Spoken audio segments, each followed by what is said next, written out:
13 rahasia sukses. Perdagangan, imperium-imperium, dan agama-agama universal akhirnya benar-benar membawa setiap sapiens memasuki dunia global yang kita tinggali kini. Bukan berarti proses ekspansi dan unifikasi ini linear atau tanpa interupsi. Namun, dengan melihat gambar yang lebih luas, transisi untuk banyak kultur kecil menuju sedikit kultur besar dan akhirnya menjadi sebuah masyarakat global tunggal mungkin merupakan sebuah hasil tak terelakkan dari dinamika sejarah manusia. Akan tetapi, mengatakan bahwa sebuah masyarakat global tak terelakkan tidak sama dengan mengatakan bahwa hasil akhirnya harus berupa jenis tertentu dari masyarakat global yang kita miliki sekarang. Kita bisa membayangkan tentu saja hasil-hasil lainnya. Mengapa bahasa Inggris begitu meluas saat ini, dan bukan bahasa Denmark? Mengapa ada sekitar 2 miliar orang Kristen dan 1,25 miliar orang Muslim, tetapi hanya 150.000 Zoroaster dan tidak ada satu pun Manichaea? Jika kita bisa kembali ke masa 10.000 tahun lalu dan menyusun ulang prosesnya, dari waktu ke waktu, akankah kita selalu melihat munculnya monoteisme dan surutnya dualisme? Kita tidak bisa melakukan eksperimen semacam itu sehingga kita benar-benar tidak tahu. Namun, sebuah pengujian atas dua karakteristik krusial sejarah bisa memberi kita beberapa petunjuk. 1. Kekeliruan memandang ke belakang. Setiap poin dalam sejarah adalah persimpangan jalan. Satu jalan tunggal beranjak dari masa lalu ke masa kini, tetapi banyak sekali jalur-jalur bercabang menuju masa depan. Sebagian dari jalur itu lebih luas, lebih mulus, dan lebih jelas tandanya sehingga lebih mungkin untuk ditempuh, tetapi terkadang sejarah, atau orang-orang yang membuat sejarah, mengambil blokan tak terduga. Pada permulaan awal abad ke-4 M, Imperium Romawi menghadapi satu horizon luas kemungkinan-kemungkinan religius. Mestinya ia bisa tetap saja pada politeisme tradisionalnya yang beraneka ragam. Namun, sang kaisar, Konstantin, dengan memandang ke belakang pada satu era kekacauan perang saudara, tampaknya berpikir bahwa satu agama tunggal dengan doktrin yang jelas bisa membantu menyatukan dunianya yang secara etnis beragam. Dia mestinya bisa memilih yang mana pun di antara kultus-kultus kontemporer yang banyak jumlahnya untuk menjadi agama nasional, Manichaeisme, Mithraisme, kultus Isis, atau Cybele, Zoroaster, Judaisme, dan bahkan Buddhisme semuanya adalah opsi-opsi yang tersedia. Mengapa dia memilih Yesus? Apakah ada sesuatu dalam teologi Kristen yang memikatnya secara personal atau mungkin satu aspek agama yang menjadikan ia berpikir itu akan lebih mudah digunakan untuk tujuan-tujuannya?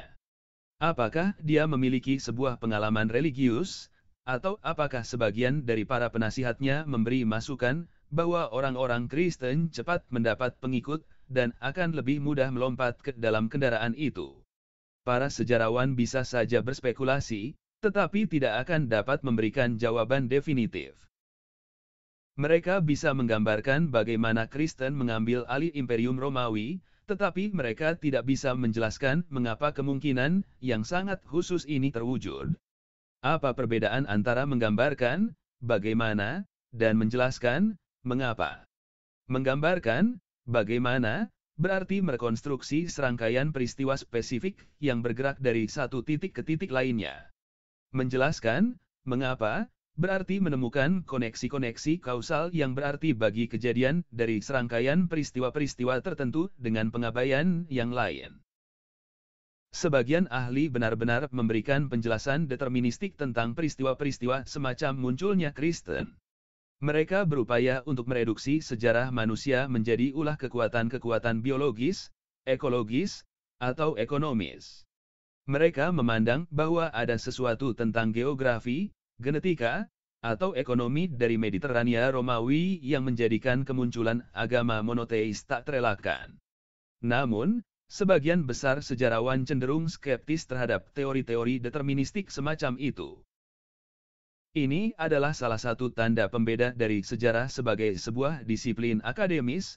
Semakin baik Anda tahu suatu periode historis tertentu, semakin sulit untuk menjelaskan mengapa sesuatu terjadi dengan satu atau lain cara. Mereka yang hanya memiliki pengetahuan superficial tentang periode tertentu cenderung fokus hanya pada kemungkinan bahwa hal itu pada akhirnya terwujud. Mereka hanya menawarkan pokoknya ceritanya begitu untuk menjelaskan dengan melihat ke belakang mengapa hasil itu tak terelakkan. Mereka yang memiliki informasi mendalam tentang periode tersebut akan jauh lebih paham tentang jalan-jalan yang tidak ditempuh. Faktanya, orang-orang yang paling tahu periode itu, mereka yang hidup pada masa itu, adalah orang yang paling tidak memahami. Bagi rata-rata orang Romawi pada masa Konstantin, masa depan adalah sebuah kabut. Ada hukum besi sejarah bahwa apa yang tampak tak terelakkan dalam melihat ke belakang justru jauh lebih kurang jelas pada masa itu. Masa kini pun tak berbeda. Apakah kita akan keluar dari krisis ekonomi global, atau sesuatu yang terburuk masih akan terjadi? Akankah Cina terus tumbuh sampai menjadi adidaya terkuat? Akankah Amerika Serikat kehilangan hegemoninya? Apakah menyeruaknya fundamentalisme monoteistik merupakan gelombang masa depan, atau sebuah pusaran lokal dari signifikansi kecil dalam jangka panjang? Apakah kita akan menuju bencana ekologis atau surga teknologis? Ada argumentasi-argumentasi bagus yang bisa dibuat untuk semua hasil-hasil ini, tetapi tidak satu pun yang bisa tahu dengan yakin. Dalam beberapa dekade ke depan, orang akan melihat ke belakang dan berpikir bahwa jawaban-jawaban pada semua pertanyaan-pertanyaan itu jelas. Sangat penting untuk ditekankan bahwa kemungkinan-kemungkinan yang tampak sangat tidak mungkin bagi orang yang sezaman justru terwujud. Ketika Konstantin naik tahta pada tahun 306, Kristen hanya sedikit lebih besar dari sebuah sekte timur esoteris. Jika Anda saat itu mengemukakan bahwa ia segera menjadi agama negara Romawi, Anda akan ditertawakan sebagaimana bila Anda mengatakan hari ini jika Anda mengemukakan bahwa pada tahun 2050 Hare Krishna akan menjadi agama negara di Amerika Serikat. Pada Oktober 1913, kaum Bolshevik adalah sebuah faksi radikal kecil Rusia. Tak ada orang dengan pikiran yang sehat meramalkan bahwa hanya dalam waktu 4 tahun mereka mengambil alih negara. Pada 600 M, pendapat bahwa satu kawanan Arab udik gurun akan segera menaklukkan satu wilayah luas yang terbentang dari Samudra Atlantik sampai ke India akan terasa lebih mustahil lagi.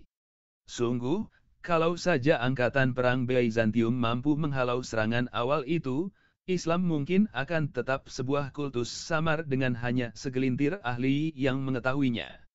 Maka, para ahli akan mudah sekali menjelaskan mengapa sebuah agama yang didasarkan pada wahyu kepada seorang pedagang paruh baya tidak pernah bisa berkembang.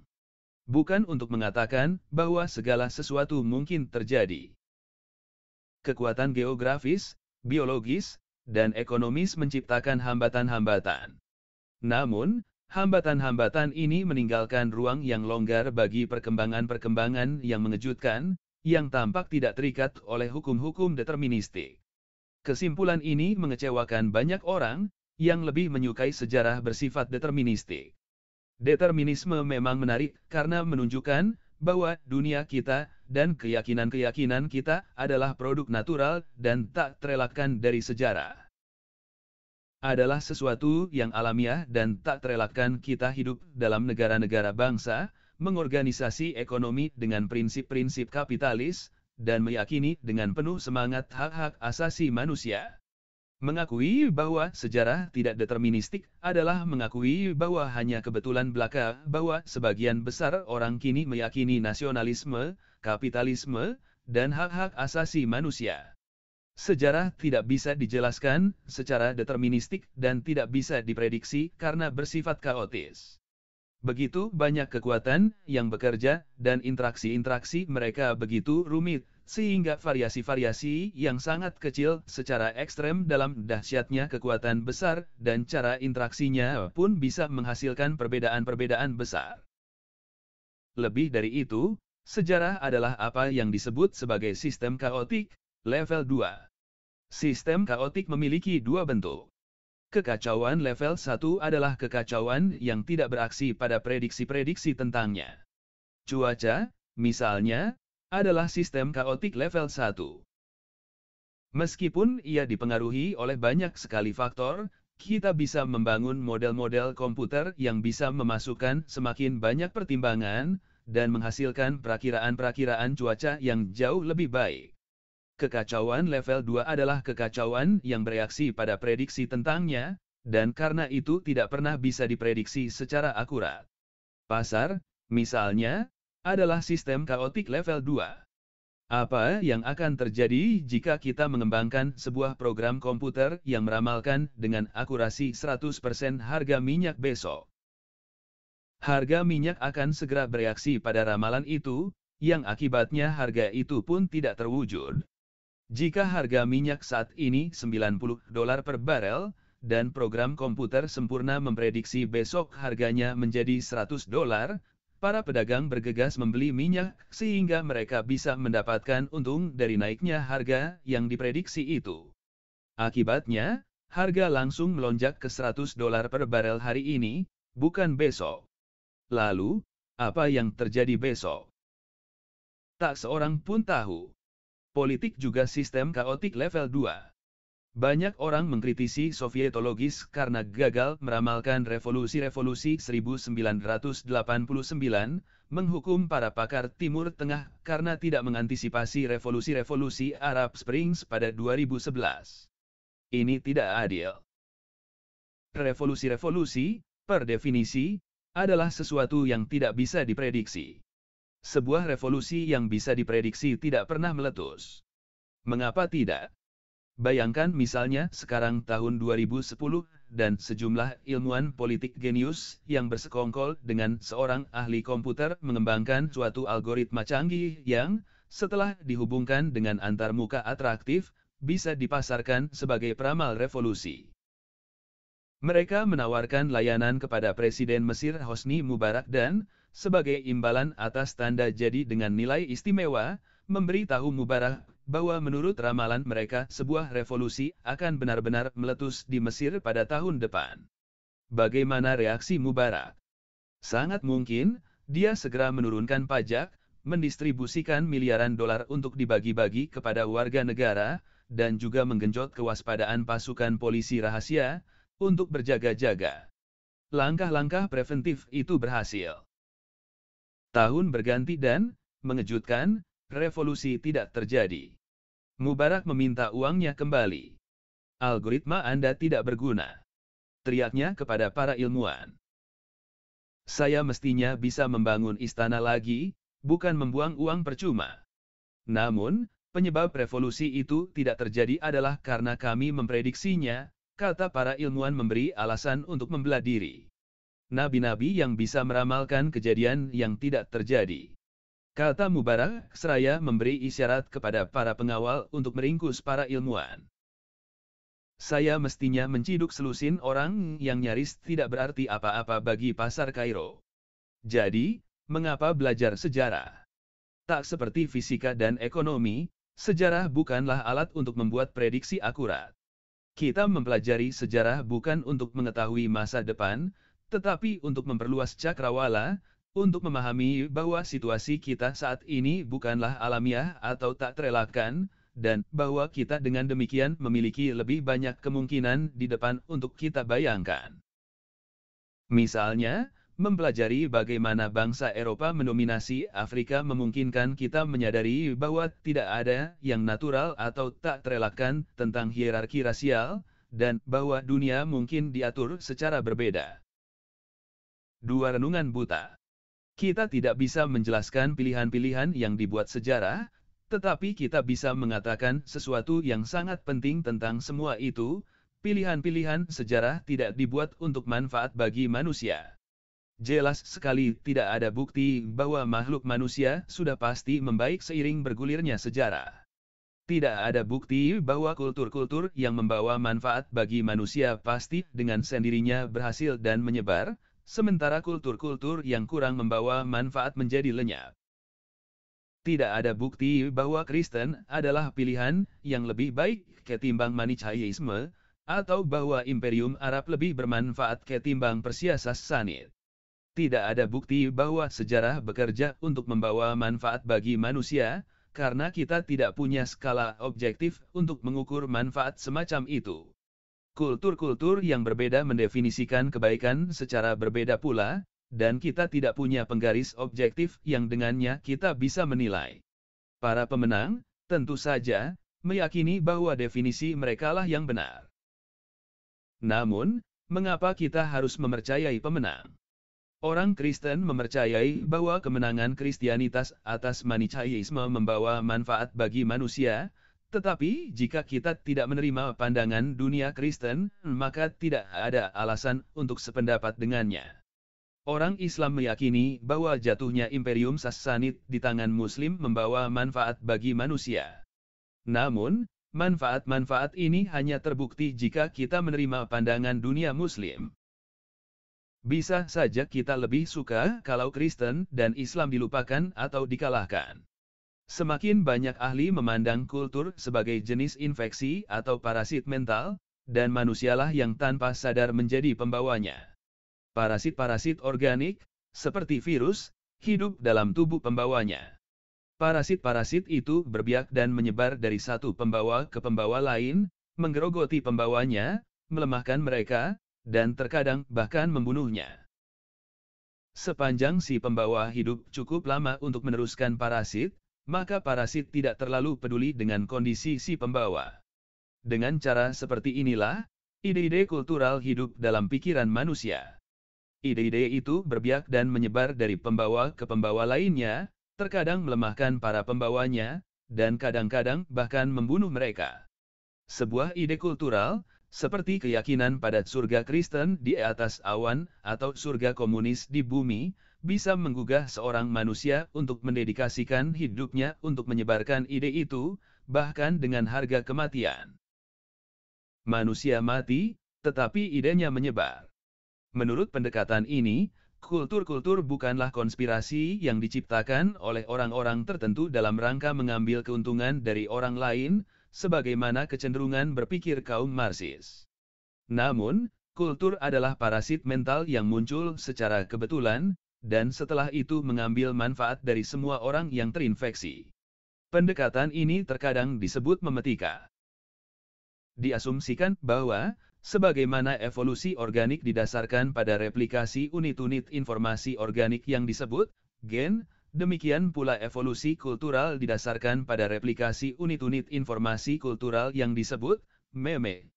Kultur-kultur yang sukses adalah kultur yang hebat dalam mereproduksi meme-meme mereka, terlepas dari biaya dan manfaatnya bagi manusia si pembawa.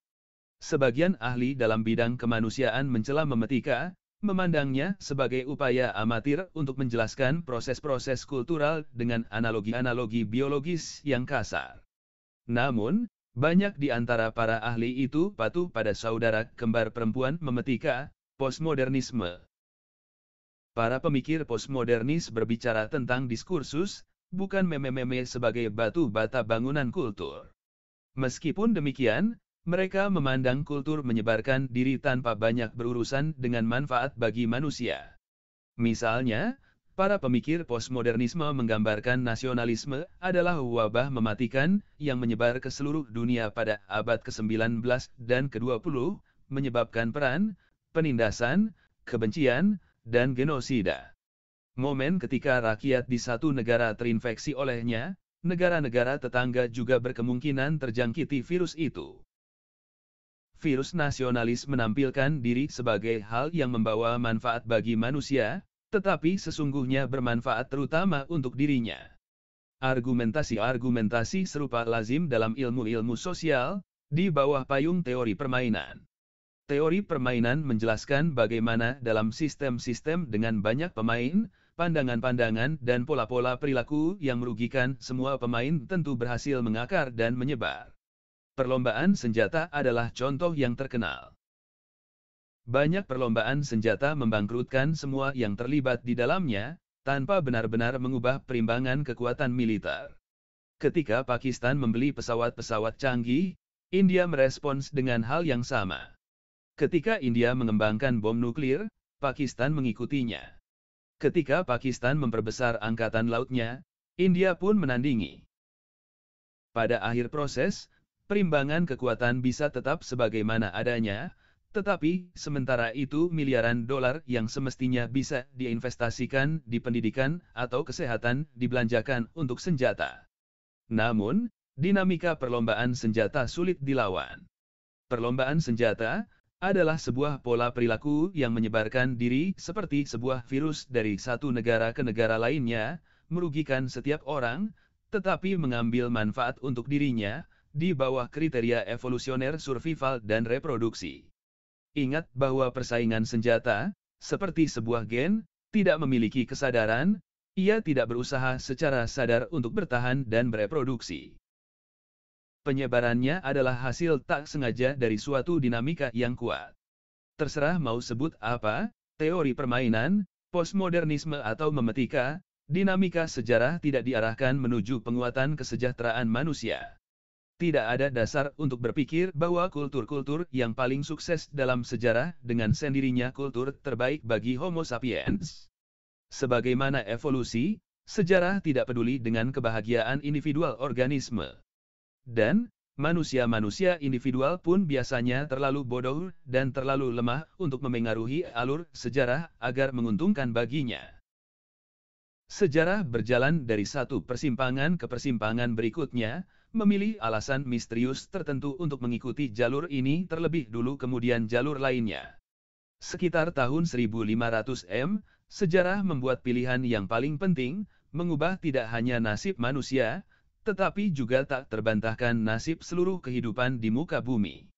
Kita menyebutnya revolusi saintifik. Ia dimulai di Eropa Barat, satu semenanjung besar di ujung barat Afro-Asia, yang hingga saat itu tidak memiliki peran penting dalam sejarah. Mengapa revolusi saintifik mulai di sana, bukan di tempat lain, dan tidak di Cina atau India? Mengapa ia dimulai pada pertengahan milenium kedua M, bukan 2 abad sebelumnya atau 3 abad sesudahnya? Kita tidak tahu. Para sarjana telah mengajukan puluhan teori, tetapi tak satu pun di antaranya benar-benar meyakinkan. Sejarah memiliki horizon kemungkinan-kemungkinan yang sangat luas, dan banyak kemungkinan tidak pernah terwujud. Pantas untuk membayangkan sejarah berjalan generasi demi generasi sambil melengkapi revolusi saintifik, sebagaimana pantas pula membayangkan sejarah tanpa Kristianitas, tanpa Imperium Romawi, dan tanpa koin-koin emas.